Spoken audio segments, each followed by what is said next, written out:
maa ngi bëgg a rey sama bopp ay man maa ngi dee di ay waay APR awa yaay Marème Faye Sall APR ñaari tante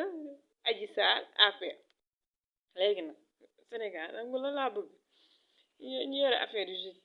dama bëgg prison bee nii ngeen utal ma appartement man nga man may deuxième kii njëkk bu Macky Sall pour Adji Sarr ak Macky Sall président ñaari jabar ministre ñaari jabar ñu si des moom su la neexee ñu takk benn jabar intéressé moom waaye Macky Sall mooy fu ñu takkal ko ñaari jeeg ñu koy daagu ci biir kaso bi léegi nag ay yéen Pastef fa nga lan laa bëgg Sénégal commencé leen di dajale ku am 100 francs dajale ku am fukki dërëm dajale ma ndax man lañ may deuxième jëkk te xam nga ne waa Pastef moom ku leen uyu rek ku leen woo rek xam nga ne si seen deret la ne dañu la uyu ba mu mat man nag bëgg naa ko nag préparé ma man may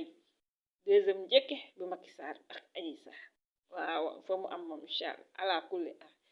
comme ñu ne Adji Sarr fa mu sëy mu am doom kay doom yooyu ne suñu kiyee ñun dañ koy jël xam nga rek ñu bañ a jël jukko papa ji ak yaay ji loolu rek day na xel waaw ciao